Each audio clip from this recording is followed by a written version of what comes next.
Welcome to everybody. Thank you ever so much. The title of this talk is False Memories and Satanic Abuse, and I'm sure we're all familiar with it as skeptics as a topic. Now, the three speakers that we've got here today, I'm going to get them to introduce themselves, but I think you probably know, you certainly know by reputation Chris French. Hands up, who knows Chris French? Okay, so I don't need to give any introductions there. We have Professor Kira Green as well in the middle, and we have Dr. Kevin Felsted from the British False Memory Society. So what I'm going to do is I'm going to ask three of them, each of them in turn, to introduce themselves and their angle on the subject. So they'll each speak for a few minutes, and then we'll have a conversation afterwards, and we will get to questions with you as well, because I'm sure the reason you're here is because you have lots of questions for these kinds of things. So let's start with Dr. Kevin Felsted. Thank you very much. So I've been told 4 or 5 minutes, so I'm going to skip through this like a mini TED's talk. So I'm Director of Communications at the BFMS, more about that later. I've appeared in court, I have counted 43 times, that's mostly in Crown Court, several times in the Court of Appeal, successfully on 2 occasions. I got involved in this in 2005. My background is that I'm a historian of crime and criminology, and the cases I looked at in the past, as far as I'm aware, 2,308 of them, not that I'm counting, were genuine cases. People weren't called victims then, they were called complainants. In 2005, my sister, who was estranged from her family, died. We had a phone call from the coroner's officer. 2 minutes later, we had a phone call from somebody else. My brothers took the call, and she opened up. Hi Richard, that's the name of her brother. I know you're not one of the ones who I'm Carol. She has a funeral tomorrow, and you're welcome to attend. And he immediately, he was the only one probably at the time that could have done this. I'd have been too angry. And basically, he said, "Who are you?" And she wouldn't give a name. He said, "What is your role?" She wouldn't give anything. And this conversation went through. He said, "How did Carol die? What did she die of?" She said she had a very difficult childhood. So he said, "No, she didn't." He was near in age, so he spent his childhood with her. And he asked again, he said, "Who are you? Specifically, give me your name. Give me your title." She refused to give that information. The conversation went to and fro, and he realised it wouldn't be forthcoming. There's a third conversation that day with my father and a coroner's officer. She's called Sharon Marshall. I've named everybody, so it's all out there in public, it's in a book, it's all over the website, and nobody's tried to sue me. I have encouraged them. Really have. And basically, the coroner's officer said to my dad, "Hi, do you know that your daughter's died? 41? And he said, "Yes, my son's told me." She said, "Do you know that Carol made allegations?" And he said, "What allegations?" And she said, "Carol said she was abused." And he said, "Why would she say that?" And she said, "Do you know Carol changed her name?" He said, "What's her new name?" She said, "Carol Myers. She was born Carol Felsted." And then she went on, she referred to a document called a life assessment document. When we got this, we thought it'd be upsetting. It was so ridiculous and fantastical that nobody paid attention to it. Nobody's named, mother, brother, father. And it alleged that Carol had been satanically abused from birth, that my parents were leaders of the satanic cult. That satanic cult included 2 members of Margaret Thatcher's cabinet. I'll tell you privately the names. They haven't done anything, it's not true. Harold Shipman was meant to be a member of the cult. We're meant to have the judiciary, the police in our pockets. We were a working class family from Stockport. It's impossible. And then my dad didn't know what she was talking about. So she then said, "Well, there was a trial." And he said, "Well, what trial? Who was in that?" She said, "You and your wife." He said, "What was it about?" Now, nobody's ever been interviewed, not once, not spoken to police. He said, "It's a satanic abuse trial. It collapsed in Manchester after 3 days." So he said, "Well, I don't know who's supplying you with your information, but it's totally wrong." So the conversation progresses, and it turns out that in this life assessment document, my parents are meant to have murdered at least 8 people, probably more, committed hundreds of rapes. Carol's meant to have been on the receiving end of this, but had no memories whatsoever prior to going into hypnotherapy in the mid-1980s. She then played a race card, as she thought it was. Well, there was a trial, wasn't there? My dad knew nothing about what she was saying. And basically, the conversation petered out. And we went on the battle then. I'm a martial artist, so like, I won't quote the name of the text, but you know, the art of war. If you want to go to war, take out the villages, take out the outside bits and take out the cities. So we applied that strategy, I did anyway. And basically we finally got Carol's medical records legally acquired, and it showed that she went for hypnotherapy. She had headaches in the mid-1980s. They couldn't find a cause. Consultants once said it was migraine due to the stress. She was trained doing her finals as a nurse. Another one said that it could be stress. Another one gave her a clean bill of health. Then she was sent to psychology. In psychology, there's a note in her records. It says it's become clear that Carol's been sexually, emotionally and physically abused from birth. Carol can't remember this abuse, but further details will be revealed in due course. Well, if Carol can't remember, it's only two people in that room who's actually saying it. And to paraphrase, basically she was referred on to a lot of the deranged people in this country who believe in this, and it is about belief, it's not about science or fact. And she came to believe that all these things were true. The facts of Carol's life is it was quite boringly normal. Interestingly, in the medical records, the first 16 years of the medical records were removed entirely when we got them. And basically what happened on the day we contacted her GP asking for the records, she phoned a primary care trust, got those records and kept them for 9 months. So it doesn't take a lot of adding up to do that. This next of kin who phoned, saying that Carol had a very difficult childhood, was a former head of ethics at British Medical Association. Her name is Dr. Fleur Fisher. I take great delight in naming her and have done for years. She's been quoted in the Observer magazine, the Sunday Times, and what's interesting about it is that she cannot sort of rationalise when you're doing a media interview, assume everything's being recorded and you're going to be on the record. But she gave Carol therapy in 1985, and she said, described it as psychosexual counselling. And what happens when she's interviewed with press twice? Should we leave it there, Yep. Kevin, and we'll pick it up later? But I think Absolutely. you've given a very comprehensive view of actually this isn't just an abstract, this isn't just a theoretical, this is something that actually happens to families, and in this country, not just the United States. So next, let's go to Professor Ciara Green, who's an associate professor at University College Dublin. Give us a roundup of your expertise on this subject. So I'm a cognitive psychologist, and my background is in neuroscience, and then I kind of went on to become I studied psychology and then did a PhD in neuroscience, and then went on and kind of developed a real interest in cognitive psychology. And my primary interest is in memory, and particularly in the ways that memory can be distorted.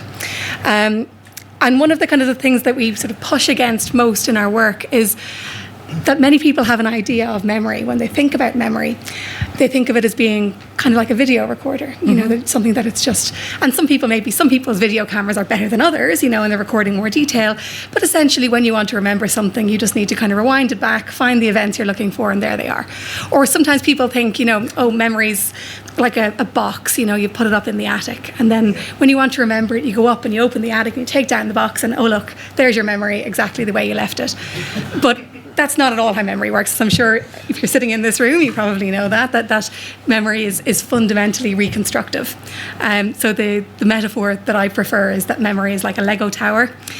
So when you experience an event, and then you kind of that memory gets stored in your brain, it doesn't get stored in one piece. It gets broken down and stored in kind of various kind of composite pieces all around the brain. And then when you go to remember something, you're not retrieving that memory fully formed, you're rebuilding it. And when we go to rebuild it, much like when an architect goes to design a building and build something, most of the time, they're not they're not reinventing the wheel. They're not creating a building out of total whole cloth. They're using previous blueprints of similar buildings they've built before, and you're kind of rebuilding that building in line with, you know, what a building normally looks like. And when we reconstruct a memory, we have a mental blueprint that we call a schema of what typical events are like, and we reconstruct the memories in line with those schemas. So when we do that, our memories over time, the more and more we retrieve them, the more they start to kind of look very kind of schematic. So they've got these kind of a lot of commonalities in them, and a lot of the kind of the funny little extra knobs and nubbles on the end of them kind of get dropped off. Or sometimes somebody will hand you an extra brick and go, I think maybe this fits in your Lego tower. And you kind of plug that in, and then later on when you go and retrieve that memory and you rebuild that tower again, that new piece is in there, but you've forgotten that it wasn't there in the original event. Somebody gave it to you later. Okay, so when we think about, for example, Kevin's story, we see people when, you know, somebody is particularly put into a very kind of vulnerable position or a very susceptible position. So through hypnotherapy, or in many cases throughout the 80s and 90s in psychotherapy, people were often even given drugs like sodium amytal that would make them very susceptible. And under those circumstances, it's even more likely that when somebody gives you kind of a suggestion, that you'll incorporate that suggestion into your belief about what happened. And then belief is the first step, that once you have that belief, it's very easy to start confabulating details and remembering details of what happened. So I don't want to go into it in loads of detail now, we can talk later, but we investigate this kind of phenomenon across a range of things. We look at things like eyewitness memory and, you know, leading questions and different ways that people can be given that information.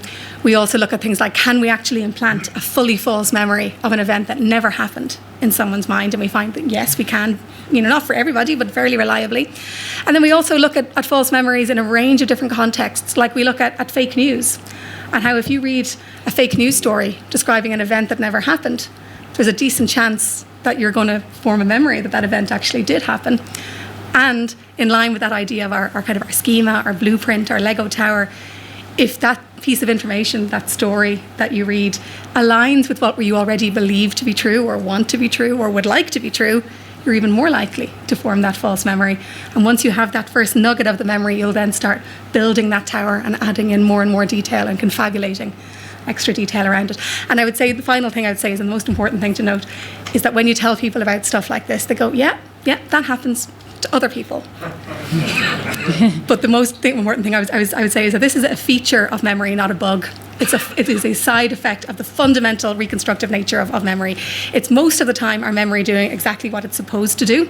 Our memories aren't meant to be recording devices. They're meant to be providing information that we need to lead our lives and to succeed in social contexts. And most of the time that works fine. But sometimes where we get our kind of interesting insights into how memory works is when we see the ways it goes really drastically wrong.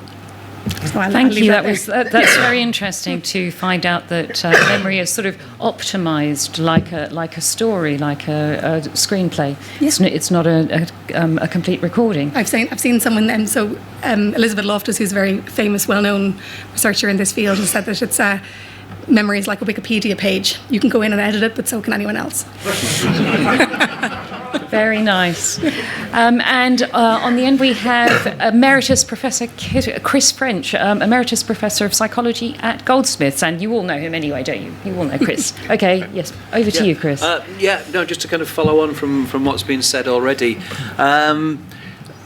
We've now got to a stage within psychology where there are a range of different techniques that can be used to implant false memories. The nature of those false memories varies from what I would consider to be fairly trivial false memories, like a word misremembered as being on a list when it wasn't actually really there, up to the kind of rich false memories that were just mentioned there. There are various techniques available. One very good way to implant false memories is to use hypnotic regression. And that's used in a lot of the contexts in therapy and so on and so forth. People often there's a lot of misconceptions about memory, and one of them is that hypnosis provides a kind of magical key for unlocking hidden or repressed memories. In fact, It doesn't. It provides a very good context for the formation of false memories. And one of the reasons I got interested in false memories is because of my general interest in the psychology of weird shit. So, Do you have a book to plug at all, Chris? I actually have a book coming out called The Science of Weird Shit next March, and it is available for pre-order now. Fantastic. Just Thank thought you. I'd mention that. But again, there are kind of various areas where it's relevant. But I think this is a really important point, that the same techniques are used whether you're trying to recover memories of, for want of a better phrase, ordinary childhood sexual abuse. I mean, let's make it very clear, none of us are denying that childhood sexual abuse happens on a scale that's far more common than was once appreciated, and it can do devastating damage. Nobody's denying that.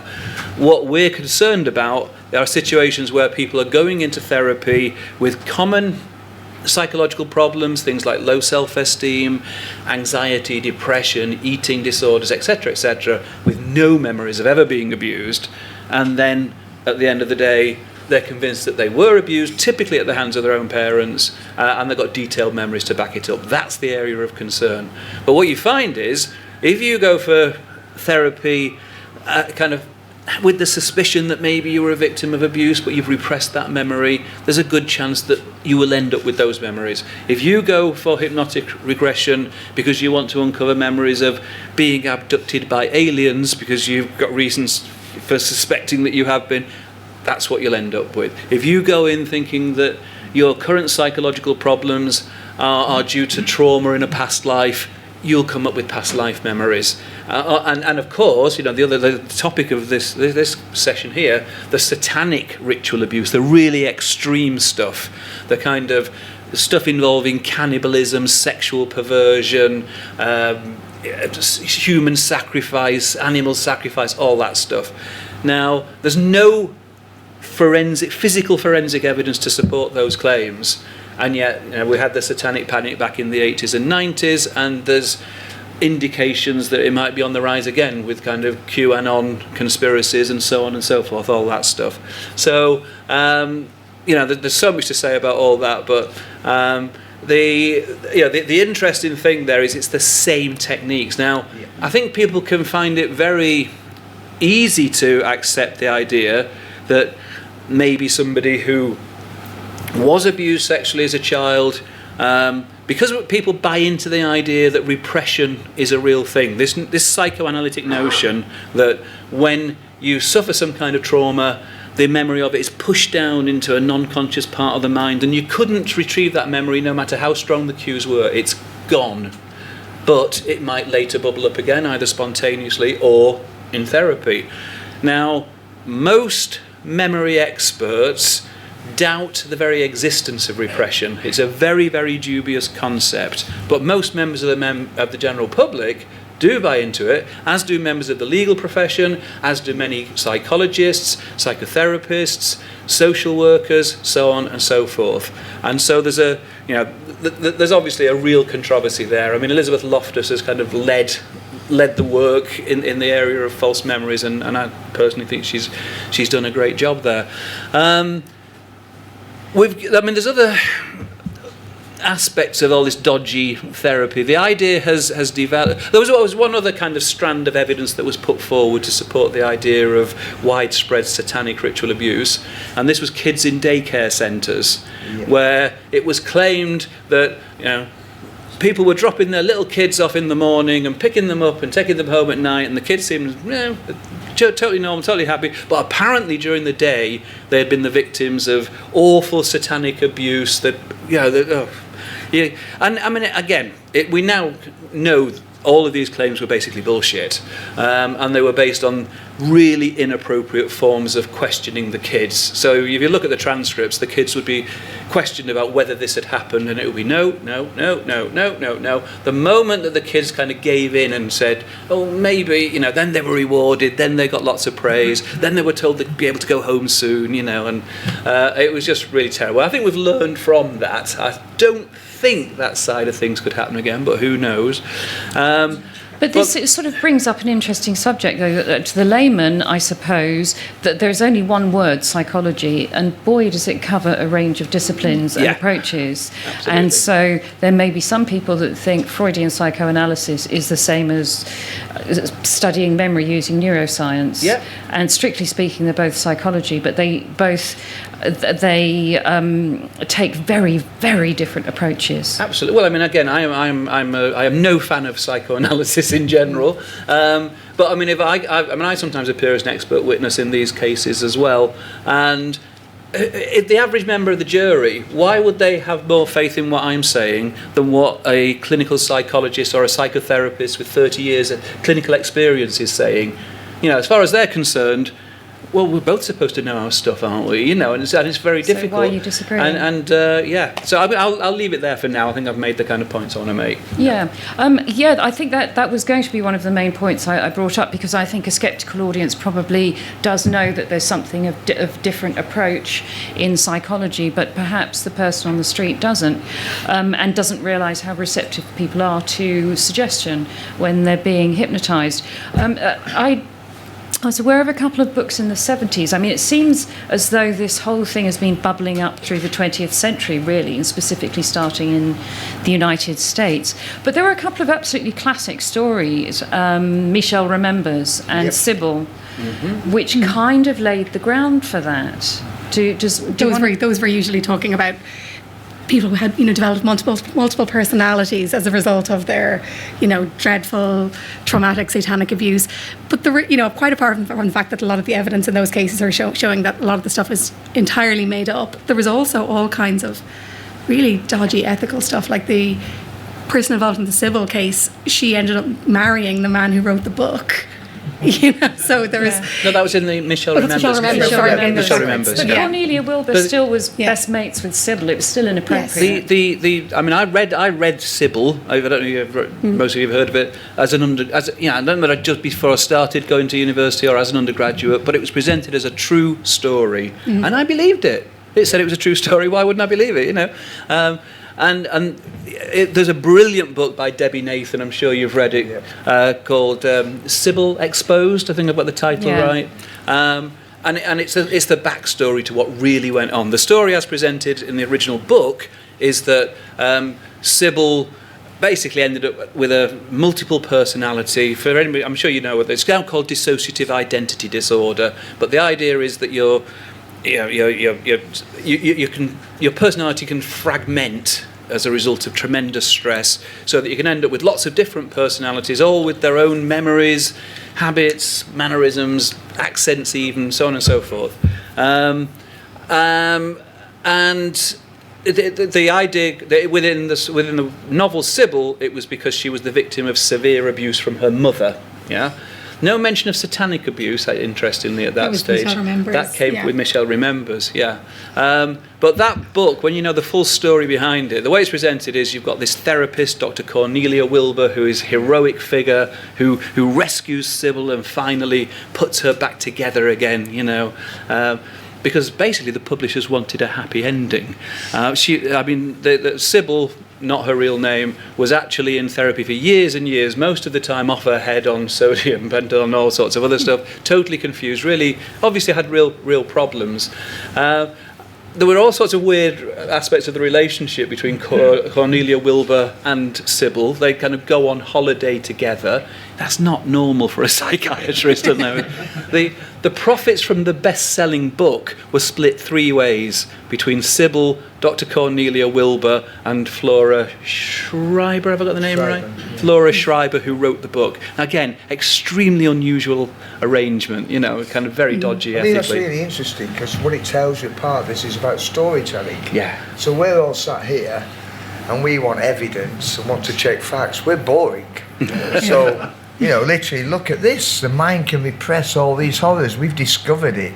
What a scientific breakthrough based on total nonsense. But when we turn around and say, well, we want some facts, let's look at the chronology, Right, it's totally boring. Not much fun at parties. Like. Yeah, their story is far more sexy. Their stories have been made into films. Yeah, you know? exactly. But I think there's more recent examples of this as well. I mean, so it's obviously there's those kind of very dramatized, personalized stories. But even if you think about much more recent books that are very popular, like say The Body Keeps the Score, that's very much based on this idea of they've moved away from the language of repression to talking about dissociation, but the underlying idea is the same. And the implicit idea there, many of you have probably read The Body Keeps the Score, or you're familiar with it, and maybe you think, oh yeah, that's fine, that's not in that same really dodgy space. But it's that same idea that that memory is sort of walled off, that traumatic memories and experiences are walled off, and that they can't be consciously experienced, but instead the poison sort of leaks through in these kind of implicit ways and influences your behavior in kind of strange ways. And then it's about, trying to kind of break down those walls and that dissociation. And it's presented in this very kind of scientific kind of way. And this device, it's this kind of German psychiatrist. I think so. Yeah. But that is again, it's that same. It's presented in a less sort of salacious way, but the underlying idea of how memory works is still fundamentally flawed. And who was that German psychoanalyst in the 30s and 40s who felt that your body your body embodied your traumas, and that even if you didn't consciously remember them? Now I can't think of the name, but I know who you mean. Yes. So this idea has been around a long time. Oh, it's not new at all. But the Bessel book, the Body Keeps the Score, was originally just like an article, and then it was elaborated into a book, and it's a massive bestseller. And there are loads of people who are fully convinced now that this is how they're going to get to the bottom of their trauma, and that it fits as well with a little bit older, but that. You may be familiar with the book The Courage to Heal, was another kind of big bestseller in this space, which said, there were in so many words, said if you have any of these common psychological symptoms like anxiety, like stress, like concern, like difficulty with relationships, difficulty in relationships with your family, anything like that, you were probably sexually abused. Even if you don't remember it, you don't need any memories. Almost especially if you don't remember it. I mean, Van der Valk in Italy, I've just written a paper with somebody. Apparently, this has entered the mainstream NHS. Yeah. Body memories, the idea that the mind. They're talking about implicit memories, which is something that has an actual scientific meaning, but they're appropriating the term in a very non-scientific way. And so, even if you can't remember anything, I've got a scar on my right elbow. I won't show you. I've got other scars, but that's meant to be a sign of trauma. Now, you think it's so laughable. But nobody ever believe it, but it's absolutely massive. In the courtrooms, this all gets edited out. So we were at trial in January in Edinburgh with two women, twins, who'd accused their parents. One of them had gone to see a counsellor. She had an eating disorder, so she's off and on, so she's vulnerable mentally. And then after going to see this counsellor, after about 3 sessions, she initially accused her mum, and these all came from dreams. So a mum was meant to be stood at the end of the bed drinking a glass of wine. Now, if I'm going to call her Helen, she would drink a glass of wine. But what happened was other things all got miscomputed. And then the other one went in, they made 23 statements to police, these two. The other one went along, and she said in her first police statement, nothing happened to her, nothing happened to me. By the 3rd counselling session, she's alleging that her father raped her, and this all ended up in a trial. We went to court on it. We had an expert witness who came in. He was very clever, Gary McPherson, by the way, professor. And basically, he never talked about the allegations. He talked about all the British Psychological Society reports and all what we know about memory, and he presented that. And there's a comical bit in the trial whereby the barrister, these are Scotland's leading cases, where one of the complainants said, you don't understand how memory works. The mind represses it. And he went, aye. And she carried on. He said, you're not a professor of psychology. He said, I'm not. He said, but I'm calling one on Monday. And the jury acquitted. There were 12 or 13 counts. And in Scotland, it's a really weird place because you have guilty, not proven. So it was like new to my experience. But even the police, the court police, got really interested in it. The investigating officers never even bothered to turn up, which I think speaks volumes. I think an important element to remember in all this is that it's very easy to kind of to say, oh God, isn't that awful? These people bringing all these completely fictitious claims. But that the harms of false memory are just as harmful for the person experiencing. The person who's experiencing that has all of the emotional baggage that goes along with having actually been abused. They weren't. But the family difficulties and the emotional stuff, that's all very real, and it can be very, very traumatic for that person. So I think we need to bear that in mind, that it's not a matter of, good versus evil, and, that somebody is necessarily lying. It's, they've come to believe. One of these accusers turned up at the parents' home on Wednesday. I knew she would. And she said, I just want to look you in the eye. And a mother, who, during her evidence in cross-examination, said, all I want is my daughter back and my family to be reunited. These things didn't happen. A mother looked at her and said, Kevin, she looks like a basket case. She's thin, she's ill, she's suicidal, so nobody benefits from a false allegation. And definitely not real victims, because the resources are diverted elsewhere. Can I say one point? Because that's really interesting what Kevin said. I mean, you could possibly argue, I wouldn't, but you could possibly argue that whether or not the abuse took place, if people at the end of going through this process and recovering these memories and having their memories of a normal, happy childhood turned into these nightmarish memories, but if at the end of all that they were better, they had improved lives, they could function better, the evidence suggests just the opposite. They are turned in, as Kevin's just said with that one example, into, initially they went in, they had the problems, but they were married, they were keeping down a job, they were getting, they were coping. At the end of it, they can't cope. They're completely wrecked psychologically. So I'm going to, at this point, open for questions. There's quite a few questions. I won't bother with that thing that gets thrown around because I saw someone nearly get concussion earlier. So if you could just shout, that would be really good. You were first. You were saying earlier that... is this loud enough? Yeah. I'll repeat it, repression isn't real and doesn't happen. Content warning for abuse if anyone doesn't want to hear this. I think it happened to me. I didn't have any of the woo therapies back then. I literally had a sudden flash of it coming back randomly. In that I heard a name in conjunction with a smell. And I remembered that an older friend I had when I was 13, she was 17. So you want to know whether or not these things can happen spontaneously without being facilitated by a therapist? I don't think I made it up in my own head, because it's incredibly detailed, and I literally got it from a smell and a name. Yeah, I'm actually really glad you raised that. I'd forgotten that person existed, never mind what she did to me. I'm really glad you raised that, because I think it's really, really important to note here, and kind of in line with what I was saying earlier on about, how memory works and doesn't work, is that forgetting is a totally normal part of human memory. We are not video recorders, we're not computers. We don't remember everything. And a lot of the time, essentially, if you think about how memory is stored in the brain through processes of association, through like neural associations, the more connections you have with a particular kind of particular event, the more likely you are to recall it more frequently. The more connections you've got, the more paths going through to it. If you have, we all have many, many experiences of our lives that essentially don't have that many pathways going to them. And then something will spark that memory, and you will get that. It doesn't have to be a traumatic memory. It can be any memory. And often a smell can be a really, really powerful elicitor of memory, that it can remind you of something that you had totally forgotten. I think it's really important to recognize the distinction between forgetting something and repressing something. Mm-hmm. So the process of forgetting is, you had a memory, over time you kind of just forgot about it, and then something brought it back to mind, and you're like, but the memory was always there.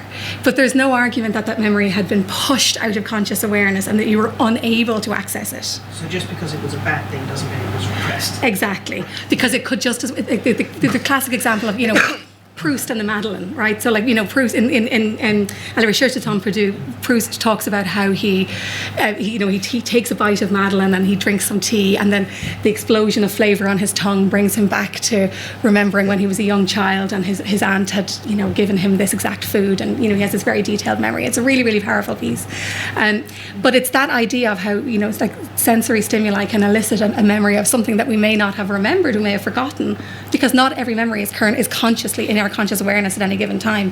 That's not the same thing as a special repression mechanism that only works for traumatic memories. And there was the next question over. Let's take the gentleman on the end there. Give us a shout. Obviously, the cases you're talking about, when the accuser has a very strong feeling, no, this hasn't happened. But there must be cases where, whether it be through alcohol or medication, the accuser says, well, I don't remember it, but if my daughter or I was accusing me of it, I must have. I mean, one of the issues in this area, I know this is something that Kira knows about, you've done research on the ethics of false memory research and so on and so forth. Now, as a general statement, although a lot of the techniques that have been developed can be used to kind of implant, I suppose, mildly traumatic memories, like getting lost in a shopping mall when you were little and so on and so forth, obviously no ethics board is going to allow you to do a study where you deliberately implant false memories of having been abused as a child. Although apparently there is one study I know of where if you were abused as a child in a past life, you can do a study on that. There is a study I'd love to see the ethics committee's conversation about that. And there is another study I know where they deliberately implanted false memories in children of being abducted by aliens. And I kind of think, what would the ethics board have thought of that? Anyway, going back to, there is only one situation I can think of where it was kind of ethically justified to try to implant really, really horrible, dark, false memories. And this is a case in America of a guy called Peter Ingram. Yeah. And it's exactly what you said.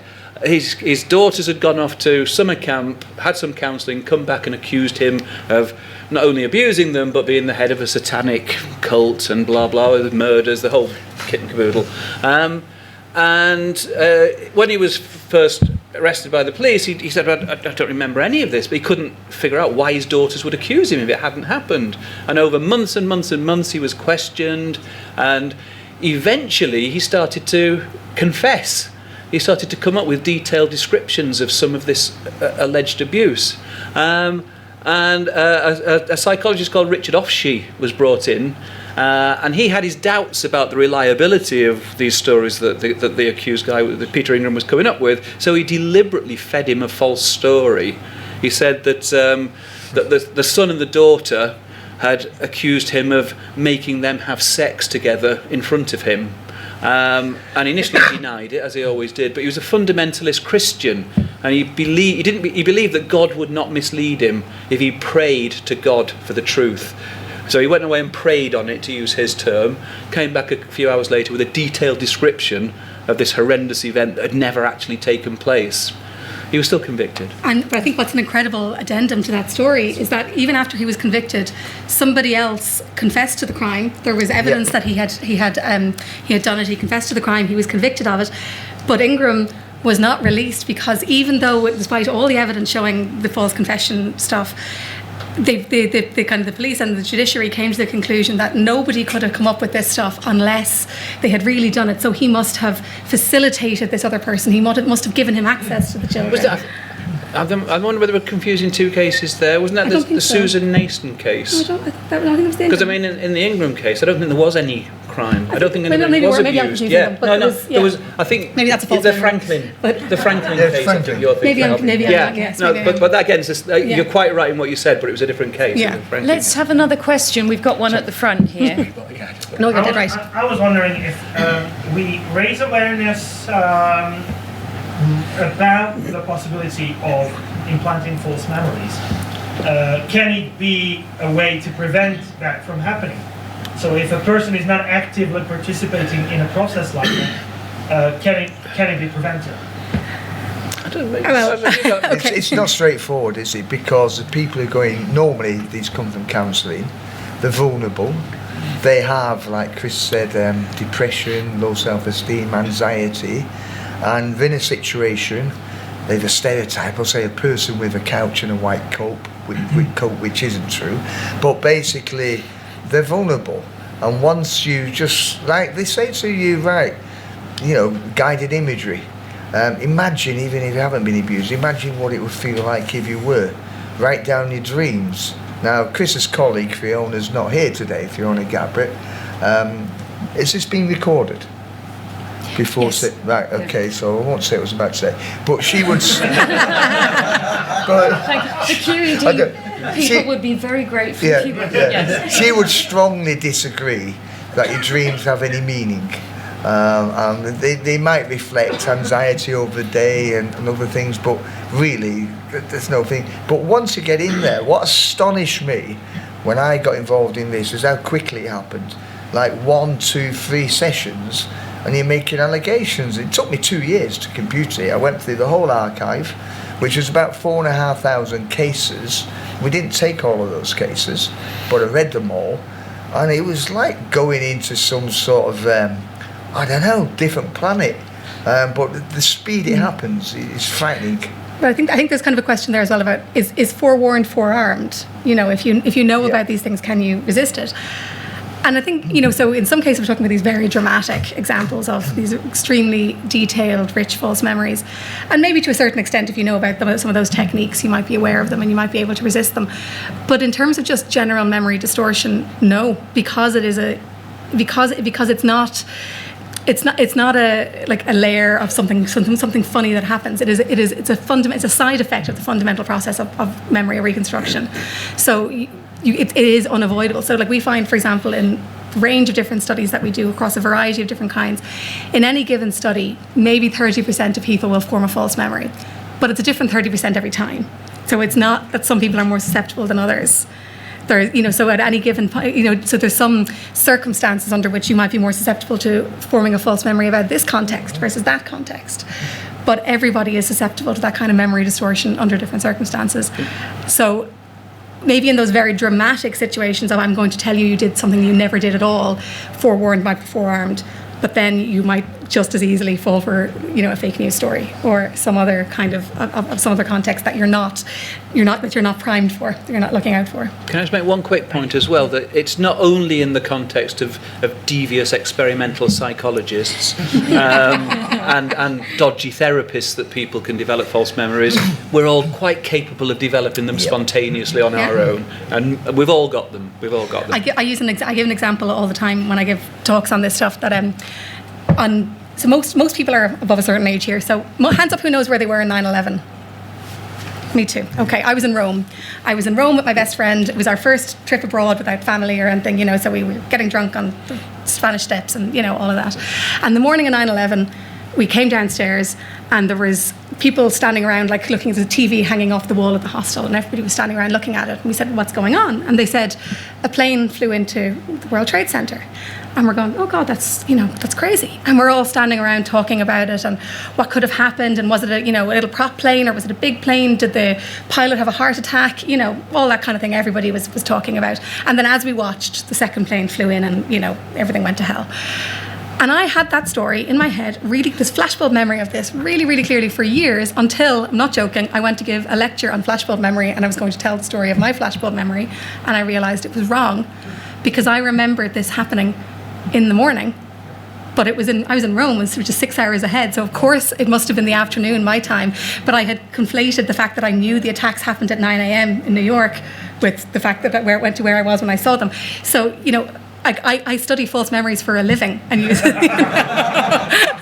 It's not a competition, Kerry, but my false memories are worse. So when we were writing the book on my sister's case, I wrote this chapter. It took me about 3 weeks to construct, short but really quite emotional. Sent it to my dad, and my mother told me and another brother a story that when she was in hospital, she had a stillborn baby, Christopher. She said what happened was the nurses felt so sad for me that they gave me another baby to hold.